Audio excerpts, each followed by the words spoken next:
Ang oras po natin alas 6:40 ng gabi.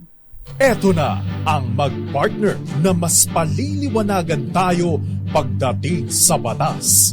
Mga payo ng mga abogado, mga usaping abogado na mas malinaw na pag-uusapan para mas maintindihan natin. Kumpanyera ng Bayan, si Attorney Rina Seco at ang Panyera ng Bayan, si Attorney Cam, Cheryl Adami Molina. Dos Kumpanieras sa DZRH Radio, DZRH TV at DZRH Online. Bago mo kasuhan, bago ka pumirma, bago ka makipagkasundo, makinig muna sa Dos Kumpanieras. Dos Kumpanieras. Magandang gabi, Luzon, Visayas, and Mindanao.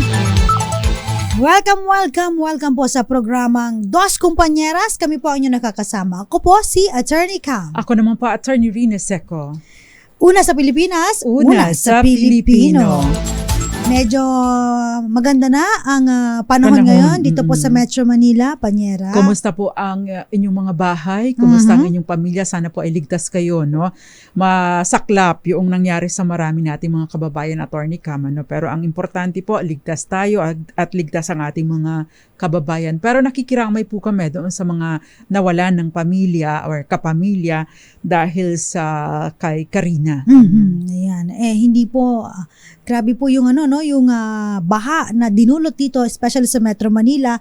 Yung pinaka latest na nakita ko, Panyera, 'di ba, yung lumubog yung bus at may mga ni-rescue sa ibabaw ng bus. No, ganun po kalala, no? At hindi lang to kasi nung panahon ni Ondoy, etong mga lugar na ito pa rin yung mga binaha sa Santa Mesa, yes. sa Marikina, 'di ba, Panyera? Kung tutuusin, Attorney Cam, yung Ondoy ay mas maliit ang areas, no? Mas maliit ang areas na kanyang sinalanta, pero mas marami doong namatay. Yes. Ngayon, napakalawak ng sinalanta ng Karina, pero salamat na din na hindi ganun kadami ang casualties. But of course, kahit isa lang ang mamatay, Attorney Cam, malaking kawalan yan. Kaya naman po, no, itong ating tatalakayin ngayong gabi, sana naman po ay makatulong, no, sa atin. Lalong-lalo na kapag awakening para sa atin. Para sa mga mahilig magtapon ng basura. Kasi pansinin mo, Panyera, karamihan o kadalasan kung bakit tayo ay binabaha, barado yung ating mga drainage, no? In fact, may mga nagsabi sa akin na yung drainage system natin daw sa Pilipinas ay hindi maganda, no? At marami kasing factors ito, Attorney Cam, palpak yes. na nga ang ating drainage system, yun ating urban planning, palpak na din. Kasi dapat sa umpisa pa lang yung urban planning tama na Pagkatapos tayo, contributory factor, no? Nagko-contribute tayo sa paglala ng sitwasyon dahil syempre kakulangan sa disiplina. Yan. Kaya naman itong factor na ito, no, yung kakulangan sa disiplina, sana ma-address. Sana ma-address po natin, no? Lalong-lalo na ngayon kasi napakaganda po ng ating pag-uusapan dahil ang topic po natin ay tungkol sa batas, no, ng pagtatapon ng basura. Ito akala natin parang ay wala nang naman yan, basura lang naman yan wala yan, hindi naman yan na kamay na bakal, walang pangil yan. Pero Attorney Cam, kahit pagaano kababa yung parusa dito ng batas, no? Yung parusa ng kalikasan kasi ang problema. Totoo dahil yan. No, yung mga basura na itinapon natin ay babalik din sa atin. At saka siguro it's high time, Panyera, na masilip ulit itong batas na ito at maaaring dagdagan yung kaukalang multa at the same parusa, time, Attorney no? Cam, doon kasi sa Clean Air Act na konektado po kasi yung Clean Air Act at saka yung Solid Waste Management Act, kasi merong total ban or prohibition sa incinerator. Marami na ngayon ang teknolohiya, no, na na-develop na maaaring mag-convert kasi bawal po yung pagsusunog or pag-incinerate ng basura. Correct. Pero meron na pong technology sa ngayon, no, na kayang i-convert yung kumbaga sa incinerator na convert into energy.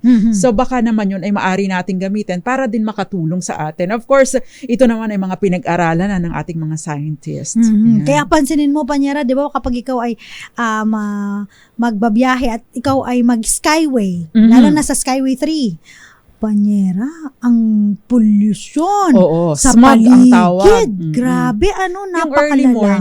Yung early morning pagbabiyahe ka, akala mo ay fog. Hindi po yun fog. Akala mo, ano ba yung fog sa Tagalog, Attorney Cam? Yung parang yung may mist, no? Oo. Kasi yun ang nangyayari Ulap, sa probinsya, no? Parang bumababa yung ulap na medyo namamasa-masa yung paligid, no? Presko pa sa pakiramdam. Pero ito, Attorney Cam, yung smog ang nararanasan natin. Para may mga ulap, madilim, tapos mahirap huminga, no?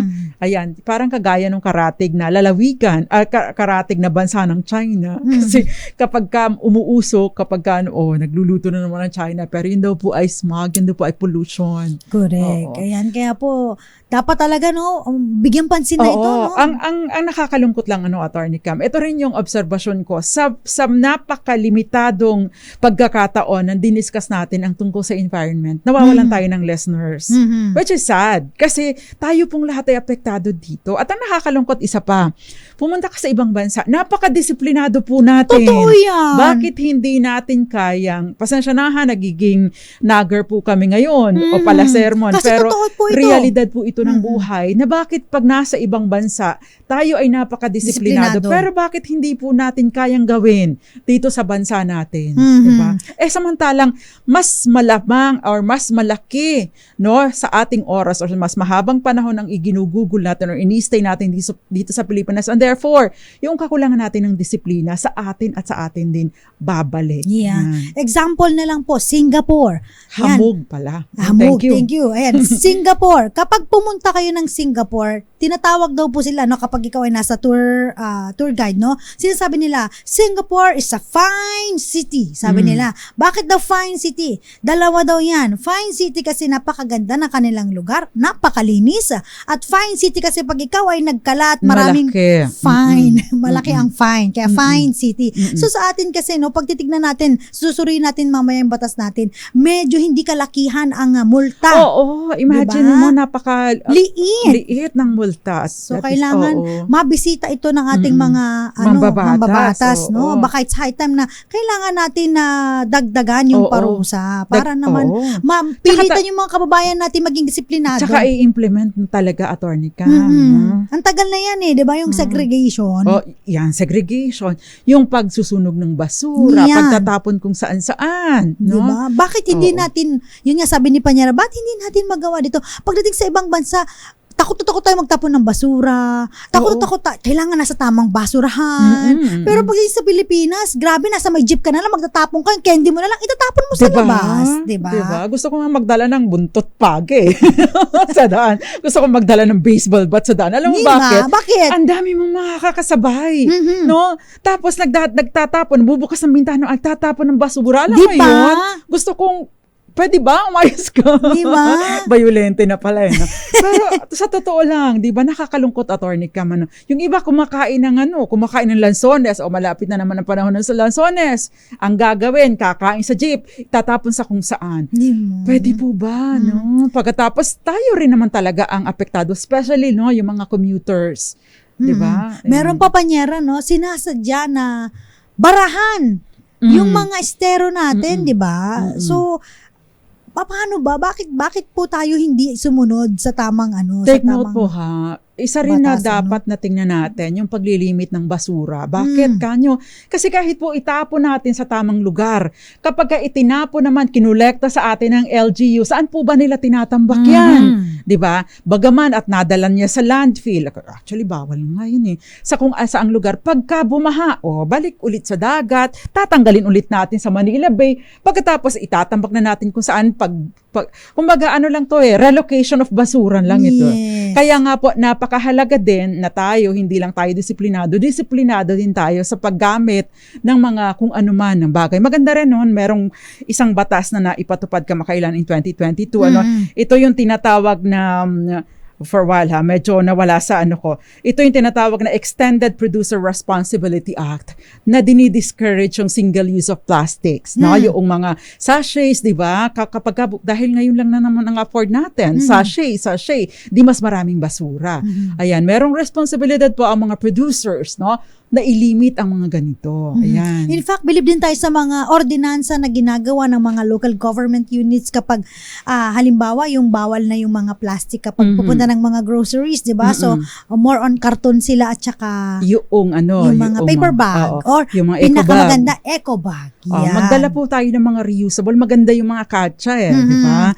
Kagaya na lang din ng mga pinamigay natin sa DZRH na mga loot bags. Yan. Namamigay po kami ng ng eco bag. Nakasama ng aking mag, di ba? RH-TV at saka DZRH News. Ang ganda. At hindi lang yun, Panyera, no? Siguro, silipin din natin, di ba, naalala mo, ginawa tayong tambakan ng basura ng ibang bansa. Remember J. Peppa, Diba? pati yung mga galing sa Canada, di ba? Biruin mo, ang basura nila, isiniship papunta dito sa Pilipinas. Yes, diba? Tumatanggap tayo ng ganun. At another thing po, yung mga panawagan din po sa mga hospitals, clinics, and laboratories, no? Yan. Kasi last, in 2019, Attorney Cam, itong Chongwa Hospital ay na-fine sila dahil sa itong, alam mo ba yung Chongwa Hospital? Chongwa Hospital is in Cebu. Yung kanilang mga hospital waste, nakita sa Lapu-Lapu, Mactan, yung dagat doon. Nako. Doon. So, kaya sila ay na-fine, no? Nako. So, yung mga hospital waste has mga infectious waste po ito na dapat ay hindi isinasama kung saan-saan at merong specific na proper way ng pagdidispose ng ganitong mga waste. Yung sa amin din, Attorney Cam, bagaman at I don't know kung na-action na ba ito na yung, ano bang tawag doon, Attorney Cam, kapag embalming, ay yung funeraria, no? Embalsamo. Yung funeraria, yung mga tinatanggal dun sa mga namatay na Naku, tao. oo. Itinatapon lang sa likod, no? Sana po ay mabigyan ito ng atensyon ng lokal na pamahalaan dyan sa Marinduque. Alam niyo po kung sino yan. Yan. At saka hindi lang yun, di ba naalala mo, nagkaroon ng rehabilitation sa Boracay. Di ba dahil napaka hindi kagandahan yung kanilang waste management doon at talagang binabaha doon. O ngayon medyo naging maganda na, naging maayos na. No? Sana naman no, kung magkaroon din po tayo dito ng pagsusuri sa mga bawat lugar kung tama ba yung kanilang pagtatapon ng basura, baka po mas makatulong ito lalo't lalo na tayo po ay nakakaranas ng mga bagyo at hindi lang isa, dalawa, tatlo, apat, lima.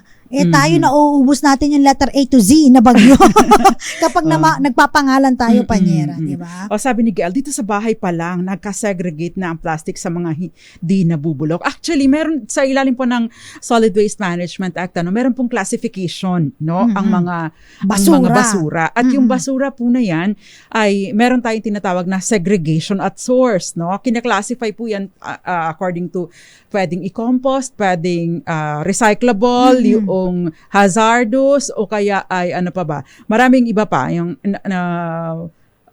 we will go into that later. Tapos sabi ni Mike Abbas na sobrang lang ang kupit. Maganda ang plano, pero execution is different. Baka 30% na pupunta sa structures, 70% alam na this. Sabi ni Mike Abbas. Si Jason Abulensya sa ICUA, unlad ng bayan, disiplina ang kailangan. Yan, tama yan. Sabi ni Violeta Montecalvo Zambrano, gusto niya, attorney, atid ko sa inyo ang buntot ng pagi ng tatay ko. Pwede. Joke lang po yun, pero sana nga magtanda tayo. Ayan. Ito, magandang gabi po sa mga nagme-message sa atin. Si Buddy Compasano at ganun din po kay Bud Hotels. And sabi niya, in fairness, wala pong corruption sa Singapore. Bitay ang parusa doon. Kaya sila sobrang disiplinado. Sa Dubai din, napakalinis, Attorney Cam. Although ang mga nagkalat doon, alam mo, yung mga tarheta. Alam mo yung tarheta? Anong tarheta? Yung mga parang calling cards ng mga prostitutes. Yun ang nakita ko nung nagbakasyon ako doon. I think Mama Vita can attest to this. Yes. Nagkalat ang mga calling cards ng mga nagbibigay ng aliw. Yun ang parang doon. Speaking of Dubai, no, gusto ko lang pong bigyan ng out of topic, pero gusto ko lamang pong paalalahanan yung mga kababayan nating OFWs na nagpupunta po sa Dubai. Wag po kayong magpapasabay ng mga malet, ng mga Kahit iba saan lugar kayo pupunta. Wag po. Alam mo kung bakit, Panyera? Karamihan dyan, kasi yung parang papadala tas babayaran na lang sila, di ba? Karamihan po sa mga pinapadala ninyo, akala nyo legit, may mga droga po. At saka may marijuana. mga iba. Marami na po ngayon. Kaya nga parang gusto namin nga Di ba naalala mo yung sa Indonesia, di ba? Si Mary Jane ba Yan, yun? oo. Ganun na ganun po. Gusto natin kalampagin, no? Yung mga As much as kababayan possible, natin, wag no? po kayong tatanggap ng mga Please. padala. Yes. Kung sasabihin niya, kailangan lang, gusto lang ng mga Pinoy food. No. Wag na wag po, kasi sa Dubai nga lang, buong street, attorney cam, puro Filipino sa makikita mo. Totoo yan. Diba? So ito, marami na pong nakakulong ngayon sa Dubai ng mga kababayan natin na ang kaso nila ay nagpadala pero Strict nalagyan. kasi sila. Strict din sila. Kasi ang tanong pa nila, bakit sa Pilipinas hindi daw na-detect? Pero pagdating doon, na-detect sa Dubai. Mga high-tech po ang kanilang mga gadget. Ibang level nga Ibang naman level doon, po attorney talaga. ka. So yun, mag-ingat po. Anyway, sa ating malakas question, true or false, maaaring makulong dahil sa paglabag sa Solid Waste Management Act. Ayan po, sagutin lamang po. Pumunta po sa DZRH Dos Compañeras Facebook page at doon po kayo mag-message. Ayan. Marami pa tayong mabatiin. Magandang gabi po. Ellie Abanto, good evening po. Dos Compañeras. Si Ayan. Jason Abulensya may gumagawa din ata ng hollow blocks na yari sa mga bus. Dapat tulungan ng gobyerno yun at tangkilikin natin. Tita Ami Merfla Garcia, Gia Ambega, sabi niya ganun, attorney, dapat ipanukala sa barangay na may penalty ang magtapon ng basura at di sa di tamang lugar.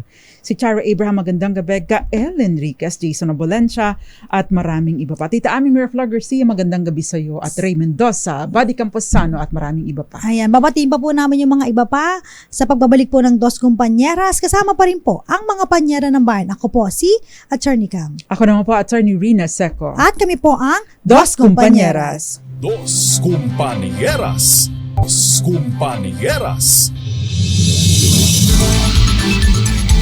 Dos Compañeras, pinag-uusapan po natin ang tungkol po sa batas sa pagtatapon ng basura at yung mga related laws regarding po dito po sa ating topic. At, yung totoo pong basura ang pinag-uusapan natin, hindi yung basura yung kakilala. Yes, hindi yung plastic na kakilala ninyo. Kasama po ninyo, ako po si Attorney Cam. Ako naman po, Attorney Rina Seco. At syempre yung RA 9003, again po ito po yung batas na tumutukoy po sa tamang pagbubuklod ng basura. Ayan.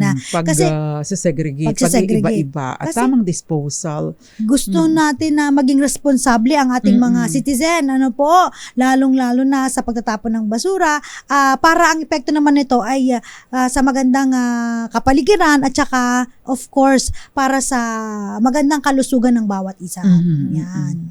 Kasi kawing-kawing ang mga problemang dulot ng basura, attorney ka. Yan. Baha, ayan, kapag ka nagbaha yung mga sakit, leptospirosis. Yan. By the way, paalala po sa ating mga kababayan, kung kayo pa ay na-expose, sa baha kahapon or nung nagdaang araw, make sure lang, especially kapag kayo po ay may open wound, make sure na magpapa-prophylaxis po kayo. Pwede po kayo magpa-prescribe, pumunta po kayo sa City Health or Municipal Health, Sila po ay nagpiprescribe ng prophylaxis para sa leptospirosis. Take note po pwede pong nakamamatay po yung leptospirosis. Kaya wag po nating ipagwawalang bahala. Hindi po yan nakukuha ng salabat lang, So, take note po. Kailangan po nating magpa-prescribe ng prophylaxis. Yan. At kanina binanggitipan niya na may iba't ibang uri po ng basura, na kailangan po para isegregate po ninyo na maayos yung tinatawag natin yung mga recyclable materials, yung mga waste katulad ng sinabi ni Panyera, yung mga bote, ayan, bakal, ayan, marirecycle natin, magagamit pa natin muli ito may bubog LGU yun. din, attorney ka, may mga local government units din. I remember nung araw, merong sa aming not really recycling facility, pero doon inilalagay yung mga recyclable materials, recyclable waste, na pinapalitan ng isang, depende sa kung gaano kadami, pinapalitan ng kilo-kilong bigas. So for example, ilang kilong basura na ganito ay papalitan ng bigas. Magandang motivation din ito. Kaya lang ang tanong doon, after that, ano kayang ginagawa ng mga LGUs sa mga basurang ito? Baka naman kung saan-saan lang tinatambak at kapag bumaha ay naaanod ulit sa ating mga, sa dagat o kaya sa ating mga kalsada, kaya sila, yun din ang nagkaklag. Tapos meron din tayo tawag na mga kitchen waste. Ito yung lagi nating, of course, yung mga tirang pagkain, yung mga balat. Yun ay pwede mo namang i-compost. Kung marunong ka, ang kapatid ko, attorney ka, magaling siyang mag-compost. Tas Yun yung ginagamit na pataba or pinagtataniman ng kanyang mga talong, kamote, yan. Kaya importante na malaman din natin ito na kasi akala nyo wala na kayong time para maganito, pero relaxing yan, attorney ka. pampawala ng stress. Nakakatanggal ng garden stress, waste. yes. Gusto ko yung mga garden waste. Yung tatay ko ang gusto niya human, hindi ba human waste? Sorry po, baka kumakain. Animal waste. Kasi yung animal waste, especially daw yung, sorry po sa mga kumakain, yung mga sa Pupo ng cows. kalab. Ay, malilinis naman yun, attorney ka. Yes, ang ganda daw nung naggawing fertilizer. Kasi plantito yung tatay ko So gusto niya yan. Like, ano ba naman yan? Minsan nga gusto niya pa yung dalhin sa yung mga pupu dun sa Tagaytay ng mga kakilala niya na may kabayo dalhin pa dito sa ginagamit niyan. Maganda yan sa mga tanim ninyo sa garden ninyo, okay yan. Oo, pero lang kasi hindi naman natin kailangan pumunta sa ganitong mga lugar. Yung ating mga basura sa bahay, sa kitchen natin, yun ang pwede. Yung mga balat ng kamote. By the way, yun pong balat ng saging. Maganda po siyang fertilizer. Yes. Alam din ng yung tatay ko coffee yan. ground. So, pwede po ninyong gamitin ito. No? Plantita pala to si attorney rin, nakalimutan ko. Kaya maraming alam to sa mga fertilizer. Tsaka anak po ako ng farmers. No? Ang nanay at tatay ko ay parehong farmers. Iginapang kami sa pamamagitan ng pagbubukid. Yan. At alam niyo po ba, kaakibat itong pinag-uusapan po natin, maaari pong sampahan ng kasong kriminal at sibil ang sino man pong mamamayan, opisyal, ahensya na lalaglag po sa batas na pinag-uusapan po natin. At pinarurusahan po dito yung pagkakalat. Yes. Yan. Actually, maraming nakarecite doon sa Section 48 ng ating Solid Waste I'm not sure kung 48 niya, Solid Waste Management Act. Kasama ng pagsusunog. Yan. Pagtatambak ng basura sa mga public places. Yan. At hindi paghihiwalay ng basura. Ito, guilty tayo dito. Segregation. Hindi tayo naghihiwalay ng mga basura. Yung pagtatambak. Ayan, yung paglalagay ng basura sa mga lugar na binabaha. Ayan, yung katulad na lamang po yung mga stero, no? Doon nyo ilalagay, ilulusot nyo pa talaga yung mga basura ninyo, no? Sa mga parke. In fact, pinaparusahan din po yung walang paalam na pagkuha ng mga recyclable materials, waste pala, na may talagang mangolekta. Kasi syempre, pwede mo ibenta to panyere. Di ba, no? Benta mo sa mga bottle bakal, mga ganon. So, again po, importante na alam natin mag-segregate. Ihiwa-hiwalay po yung mga basura. Nabubulok, merong compostable, non-recyclable, recyclable, at special waste. At meron pang ibang mga classifications. Yung mga, by the way, yung pong mga batteries, no? Used batteries, take note po, iba po yung nila. Dapat mas maingat tayo doon. At yung halimbawa, no? Kung kayo po ay may mga nabasag na mga gamit sa bahay, o kaya i-dispose na kutsilyo na sira na, or makikisuyo lang naman na kung sakasakali, balutin nyo po kasi kawawa naman yung mga nagkakalkal ng basura or kawawa naman yung nangungulekta ng basura kasi nakakalungkot din. Yung mga nangungulekta ng basura, attorney Cam, ni wala man lang protection. Walang gloves, ni wala man lang mask, nakakaawa. At kung halimbawa po itong mga delikado, mga mabubog na ito, yung broken, yung basag na bote, mahawakan nila, ang dumi na ng mga hinahawakan nila, masusugatan pa sila, doble-doble, attorney Cam, ang dulot na problema para sa kanila. Kaya makikisuyo na lang, yung mga nabasag, make sure na binabalot po ninyo, i-tape nyo na din, or ilagay nyo sa, say for example, yung mga empty bottles, water bottles, pwede po niyong ilagay doon to make sure na hindi naman sila masusugatan. Gawin po nating practice ito. Yes. At itong RA 9003, kapag halimbawa po kayo po ay lumabag, no, nagtapon ng basura kung saan-saan, at nagsunog ng basura, ayan. Ito po ay may kaukulang multa at parusa. Ayan. At maaari Although po 300 hanggang lang. 1,000 lang, attorney Cam, at saka o kaya naman ay imprisonment na mula 1 day hanggang 15 days or both, no? Pero hindi mo kailangang makulong or hindi mo kailangang isipin ang mga parusang ito para ma-realize mo na hindi ko dapat ito ginagawa, kasi in the end, no, ako din ang namumroblema, tayong lahat ang apektado. So yung mga mambabatas po na nakikinig po sa atin ngayon, baka gusto niyo pong bisitahin itong ating batas na ito. It's high time na baka pwede na po nating i-amend itong batas na ito, Panyera, especially pagdating po sa mga parusa, ayan, tsaka multa. Kasi nga, sabi nga natin, sa ibang lugar tayo nakakadisiplina. Bakit? Natatakot sa multa. Ang mahal. Oo. Sa atin kasi 300, 1,000 parang dali-dali lang yan. diba? Load lang yan Totoo, Banyera. Ayan Eto naman may question. Sabi dito, magandang gabi po. Papaano po kung halimbawa po na may nakita po akong kapitbahay namin at siya po ay nagtatapon ng basura doon sa mga kanal, yung kanal namin, at ito po dahil po dito ay nagkakaroon na po kami ng pagkabaha doon sa lugar namin kapag kami po ay inuulan. Sabi po niya nung sinita ko siya, wala naman daw pong ordinansa ang aming barangay hinggil dito. Tama po ba yun? Yun. Dos Compañeras. Ayan, sabi kasi natin kanina, may mga ordinansa ang mga LGUs minsan na pinatutupad regarding, no, para mas strengthen pa. In pursuit or pursuant to etong 9003 or Solid Waste Management Act. Ito, hindi po kailangan po ng ordinansa dito, no, yung pagkakalat ng basura. Kasi dahil batas na mismo, meron nagsasabi. Ang sinasabi po ng 9003, ang linaw-linaw, bawal po tayong magkalat, lalong-lalo sa mga pampublikong lugar. So, hindi po kailangan ng ordinansa.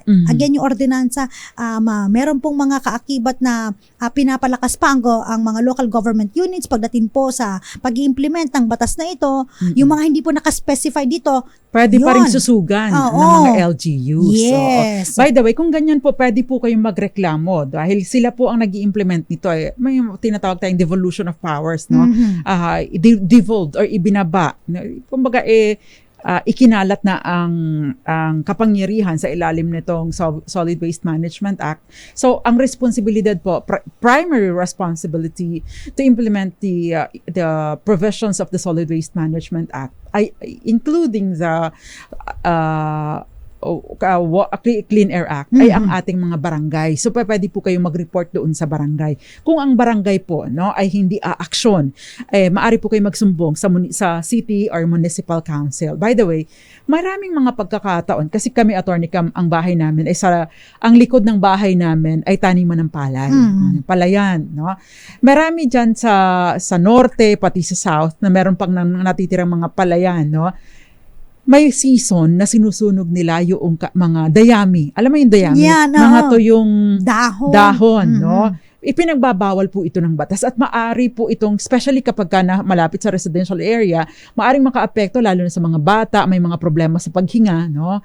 Pwede po ninyo itong isumbong, no, sa barangay, at kung hindi hahakbang ang barangay, pwede po kayong dumulog sa city health o kaya naman mismo pag hindi action ng barangay, dumiretso po kayo sa city council at yung inaction po ng inyong barangay ay pwede pong ireklamo doon. Yes. Oo.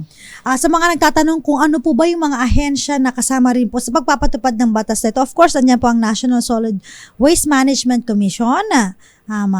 Hello po sa inyo. Magandang gabi po. Again, binubuo po sila ng mga ahensya mula sa gobyerno at sa mga pribadong sektor. So, andyan din po tumutulong of course ang DNR, ang mga local government units, ang of course KBP, nandyan din po yan. Maaari nyo pong hingaan ng mga impormasyon regarding sa batas. And yung Philippine Coast Guard at ang Philippine National Police. So, kasama rin po sila sa mga nagpapatupad ng batas batas na ito. Si Herminia Albuna, ako, Attorney Cam, dapat ang segregation mag-umpisa sa bahay, then sa barangay, sa school, sa mga kalsada, dapat may CCTV, dapat consistent. Ang ganun kasama sa mga pabrika. Basta lahat ng tao magtulungan, kaya natin ang mahuli, may parusa, dapat lahat ng lumalabag. Tama, I agree with you, no? Pero hindi po natin kailangan ng CCTV para ma-realize na mali ang ginagawa natin, diba? Ang taong matuwid, kahit with or without nanonood sa kanya, ay gagawa ng tama. Sana ganun ang ating mentality. Pero I agree with you, Ma'am Herminia Albuna. Baka nga kailangan natin muna ng matinding parusa, no? Para masanay tayo. Yes. Diba? Sabi nga ni Donnie Boy Pata, execution ng mga batas ang problema. Implementasyon. Kadalasan ang nagpapatupad ang siyang pasimuno. Ay, totoo. Magandang gabi sa iyo. Bong Rojo Pequeña, sabi niya gano'n, sana tapos na ang ulan, nanonood sa atin sa Lucena City. Magandang gabi din po sa mga taga Lucena. At Raymond Mendoza, magandang gabi sa iyo. Sa Swissland and Japan School po, nagsisimula ang disiplina. Sapat na ang batas, disiplina talaga ay dapat nagsisimula sa tahanan, sabi ni Eli Abanto. Kaya nga, pasyal muna. Okay. Iba naman yung usapan niya. Sabi nila, pagkalat ng chismis, ang bilis. Pero pagkalat ng basura, alam na dis. Ayan. Sabi ni Ma'am Grace Recta, strict implementation of waste segregation. Tama. Si RG Gloriana, ang sabi niya dapat po kasi natututo na tayo mag-recycle, reduce, and reuse. Ayan. Sa panahon po ng tag-ulan, ayan po, nadadala po siya sa agos ng tubig. Yan. Disiplina sa basura, start sa sariling tao at sa pamilya. Make it communal and national po, sabi ni Princess Calvin M. Yan. Carlito Romero, good evening po. Nanonood daw sila sa may Lipa City, Batangas. By the way, para po dito sa Metro Manila, no, meron pong policy ang MMDA, Metropolitan Manila Development Authority, na gumamit ng mga dilaw na plastic bags para sa mga medical waste para po maabisuhan ng mga kolektor ng basura na maitapon ito ng maayos. So, kung halimbawa meron po kayong may sakit, no, na from time to time nagche-check ng ang tawag na ng sugars, diba? Tinatapon natin kung ano mga gamit na 'yan, o kaya yung like may nag-IV, may itinatapon po tayo na ganyan, o kaya yung sa mga may sakit, ginamit natin sa may sakit, ilagay po natin sa ito po dapat ang sinusunod natin para hindi na makahawa pa sa ibang lalo na sa mga kolektor ng basura. Dapat po pala ayon sa MMDA, according to their policy, dapat inilalagay ito sa dilaw na plastic bag. Yun, kaya parang nakakabutas pa rin yun, Panya. Kaya nga so ibalot muna natin somewhere sa kung ano man. Ako, Panya, merong parang plastic na yung lalagyanan niya, yun, dun pinapasok. Oo, pero ang sinasabi ng MMDA, kahit ilagay nyo sa plastic bag para na yellow, kung meron kang ganun kagaya ng sayo na lagayan, ilagay mo pa din sa yellow plastic bag para ma-identify ng ating mga kolektor ng basura na ito ay infectious, yes. Ito ay delikado, so hindi ito pwedeng isama sa iba pang mga basura at hindi na dapat kalkalin pa. And by the way, pwede po ba mga LGUs mag-provide kayo ng maayos na gloves para sa ating mga kolektor ng basura? Kasi napansin ko, Attorney Cam, wala lang. No? Pati yung kanilang mga mask ni hindi man lang, ewan ko kung provided ba sila or hindi. No? Pero ito ay dapat na binibigyang pansin din. The same way, ang ating mga taga-MMDA, mga traffic enforcers, pwede po ba i-provide nyo sila ng mask na maayos-ayos? Kasi nakakaawa din, Attorney Cam. Kasi kung hindi ako nagkakamali, Panyera, meron silang parang kinokontak din na yung magkukuha ng basura. Yun. So, kumbaga third party. Third party. Oo, pero make it sana po kasama. I-require nila. Oo, kasama po sa mga requirements niyo at conditions ng kanilang kontrata. Tama. Na yung mga tao nila, bagaman at responsibilidad nila, yung mga Pinoy din po ito, no? Na dapat sana ay merong maayos na provision para sa kanilang safety at hindi naman nanganganib ng gusto, no? The fact alone na nagdi-deal sila sa mga basura, nangungulekta ng basura, mga ibang klaseng dumi na po ito, bigyan man lang natin ng kahit papaano kaunting proteksyon, no? Yan ang dapat na, at saka sa atin, no, again, Uulitin ko po yung panawagan, yung mga infectious waste, make sure na maayos na itong nababalot, ang sinasabi ng MDA, ilagay po ninyo sa yellow plastic bag. Tsaka po yung makakasugat, ay make sure naman po na nababalot ninyo ng maayos para hindi makasugat doon sa mga kolektor ng basura. Kahit pa po ito ay hindi sa gobyerno at kakontrata lang ng gobyerno, mga Pinoy po ito na may mga pamilya din at may mga pangangailangan. Ayan. Si Virgote, sabi niya, ang hirap pagsabihan po ng ating mga kababayan. Sabihan ka pang, ba't ka nakikialam? Yun lang. Grabe nga yung iba. Matured at ang puporma pa, pero hagis doon, hagis dito lang ng basura na pinagkainan nila habang naglalakad. Tapos yan ang kinabibisitan ko dito sa mga kapitbahay namin. Sana nga magkaroon tayo ng batas pag nahuli magtapon basura. Multa or community cleaning. Actually, meron tayong community service yes. or yung multa. Itong batas na to, RA 9003, ito po yung Pero parang hindi na-implement kasi Yun ng na maayos. nga, Babay Panyera. Puerto sa magandang gabi daw, sa Puerto Princesa City, Palawan. Ganyan kasi ang tagal ko nang hindi nakakapunta sa Puerto Princesa eh. Ganon pa din po ba kalinis? Kasi nung last na punta ko dyan, wala kang makikitang langaw sa palengke, Attorney Cam. Okay, hindi nakakadiring kumain sa palengke. So, ganon pa din po ba ngayon? Yan. Nasa disiplina din kasi. Marami pa tayong babasahin ng mga komento. Napaka-active nila ngayon. Pero bago yan, sagutin po ang ating Malakas Online promo, true or false, maaaring makulong dahil sa paglabag ng Solid Waste Management Act. Puntahan lang po ang DZRH Dos Compañeras Facebook page at i-like and follow aming page. I-PM po kami at sabihin po ang inyong kasagutan, pangalan, Gcash account, and kung saan po kayo nakatira. Kasama pa rin po ang mga panyera ng bayan. Ako po si Attorney Cam. Ako naman po, Attorney Rina Seco. Kami po ang Dos Compañeras. Oras po natin, alas 7:18 ng gabi. Dos Compañeras. Dos Compañeras. Nagbabalik po ang programang Dos Compañeras. Kasama pa rin po ang mga panyera ng bayan. Ako po si Attorney Cam. Ako naman po, Attorney Rina Seco. Pinag-uusapan pa rin po natin ang mga batas tungkol po sa mga basura. Ayan, pagkatapon ng basura. Of course, yung 9003 Republic Act, yung ating Solid Waste Management Act. Kanina, pinahapyawan ni Panyera yung ating Clean Air Act at marami pang iba. Dito po sa amin, mga kapitbahay namin ang nagsusunog ng mga basurang plastic kasi hindi hinahakot ng LGU. Sa Aklan daw Itay. Nako, bakit naman? Merong reaction din dito, no? Diyan daw sa may Southwoods. Diyan sa Southwoods is Binyan, right? Laguna. Sa Laguna, nagsusunog daw ng basura. Nako! Ay, diyan kasi may area pa dyan ng mga taniman, Attorney Cam. Yung pagsusunog daw ng tuyong damo, pinagbabawal. Pero yung illegal logging at illegal quarry, hindi magawa ng solusyon. Ano kaya, pati yung mga nagbabarbecue, ipagbawal nyo na din. Ay, sarap pala ng barbecue. Ano ba yan? Si Cyborg nga, sabi niya, dapat po yung kolektor ng basura, regular na nagkokolekta kasi po bayad naman sila. So siguro, ito namimiss yung oras ng basura nila. Sabi ni Olivia Lansangan, tama po yan, segregation is the best solution. Si Marilu Geronimo, sabi naman niya, paano po yung mga cigarette smokers na tinatapon po sa kalsada? Ayun din. Actually, alam mo, Attorney Cam, kasama sa Clean Air Act, yung pagbabawal ng paninigarilyo, no? Hindi lang po ito basta-basta ordinansa. Hindi ko lang maintindihan, no? Ang tagal-tagalan ng Clean Air Act, anong year pa yan. Pero kailan lang tayo naging active? Kaya lang kasi marami pa rin ang naninigarilyo kahit sa loob ng sasakyan. Bawal po yun eh. Kaya nga meron mga designated smoking areas, kaya lang wala pa rin pakialam yung iba. By the way, pati po yung vape, Attorney Cam. No? Yes. Yung vape kasama pa rin po yun. At may mga pag-aaral po, no?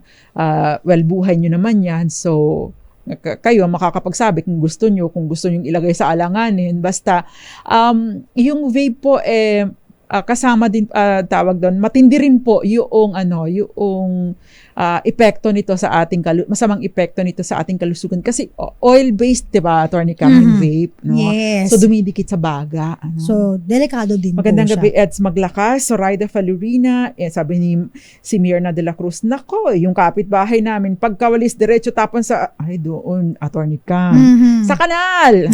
Sa kanal. Pero akong kapitbahay na nagwawalis ng bahay doon naman sa sa hallway, abay sinumbong ko nga sa management. Ay malaki kasi ang multe, di ba? May mga salbahe, may mga singkit na ganun ang ginagawa nila, matindi madumi sa bahay. Sabi dito, I think discipline is the key to cleanliness. Sabi ni Ma'am Cleanliness. Okay. Sabi ni Ma'am Zoraida Falorina, basura talaga ang nagpabaha dyan kasi naman ang iba dyan walang pakialam, sana madala sila sa mga nangyayari. Yan. Ito naman may mga comments pa rito ha. Sabi ni Eden Tatad, we need to discipline ourselves. Ayan. Totoo, I agree with you. No? Yung disiplina po. Kasi, alam mga attorney ka, mahirap na nating solusyonan yung nangyari, yung kakulangan o yung mali sa ating, tawag doon, urban planning. No? Wala na tayong magagawa doon kasi overpopulated na tayo. Nandito na tayo nagsiksikan wala nang pagkakataon pa na dito ka lang di ba? Ano ngang game 'yan sa Internet Attorney Cam dati? Kasama ka doon magbi-build ka ng city. So parang matitrain ka kung paano yung dapat na pagpaplano no sa iyong lugar na ito dito dapat yung commercial area, dito dapat residential. So matututo ka talaga, Ako no? Battle City lang alam. Hindi ko basta yun yung nilalaro ko nung araw instead na yung nagpa-plant, ang tawag doon Attorney Cam, yung mga Farmville. Meron kasabay yung Farmville. Yung may isang kasabay yun na laro na tungkol naman sa urban planning, no? Na ikaw ay magpapalaki ka ng city, palalaguin mo yung city mo. Dapat tama yung plan mo para hindi yung sewage system, pati yung water, electricity. So meron mga ganon. So wala na tayo kasi magagawa doon parang napakahirap na nun. So ang matitira na lang talaga sa atin ay disiplina para naman matiyak na hindi na tayo magpa-worsen pa sa sitwasyon. Yes. No, nandun na tayo sa level na eto na overpopulated na tayo Kaya nga 'di ba ipinagbabawal yung ng tubig poso, pagpapagawa ng mga tubig poso sa ngayon kasi na tayo sip-sip na yung tubig natin sa ilalim. Ayan. Yes. Kaya naman importante talaga itong mga pinag-uusapan natin na panyera. Ang bilis ng oras. Pero meron pa tayong mga message saka mga comments. Ayan. Cityville, sabi ni Tita Ami. Cityville. Tama ba? Hindi ko alam kung yun na nga yun pero maraming salamat po Tita Ami. Mukhang yun nga yun. Naglaro din ba kayo niyan? Ramel Maluto kulang talaga sa self-discipline. Tapon dito, tapon doon. Nagkalat kahit saan ang basura. Meron nga nagtatapon sa kalsada lang, sa tapat nila. Totoo, yun ang malungkot. No? Ito naman, sabi dito, matagal na po talaga ang segregation, disiplina lang po ang kailangan. Thank you so much. Ito na, teka lang Panyaram, bago mahuli ang lahat. Ito na ang DZRH Mas Malakas Promo Online. Sagutin lamang ang tanong ng ating announcer sa live Facebook page ng DZRH at instant welcome 500 pesos na premyo. Ready? Makinig mabuti? Ito na! Para sa ating Malakas promo, true or false, maaaring makulong dahil sa paglabag ng Solid Waste Management Act. Ang sagot po ay it's a true. Congratulations! Ang winner po natin ay walang iba kundi si Angelo Camposano at na taga Batangas. Congratulations. Sana po kayo ligtas din dyan sa Batangas, ha? Opo, ayan. Maraming salamat. Kami po magpapaalam na may pahabol. Greetings ka pa, Panyera. Sabi ni Noche, baradong drainage system dahil sa basura, sanhin ang pagbasa ilang barangay ayon sa Pasay LGU. Yes. Lavinia Ultimo sa pagtawid sa pedestrian, sinusunod sa Marikina. Political will po ang dapat, katulad ng ginawa ni Bayani Fernando sa Marikina. May oras ng pagtapon ng basura at may multa kapag may mali sa pagtapon ng basura. Magandang gabi. We don't need the ordinance. Just follow your conscience. Ray Mendoza. And common sense. Ayan, may sabi nga rito, ituro sa mga bata ito dahil para ma-adapt nila dahil madaling turuan ng mga kids. Sabi ni Ray Mendoza, just look at Switzerland at Japan. Sa school pa lang po nagsisimula na ang disiplina. Totoo. Yun, maraming salamat sa mga tumutok sa atin tomorrow again. Same time, same station. Kami pa rin po ang inyong makakasama. Ang mga panyera ng bayan, ako po si Attorney Cam. Ako naman po, Attorney Rina Seco. Una sa Pilipinas. Una sa Pilipino. Dos Compañeras.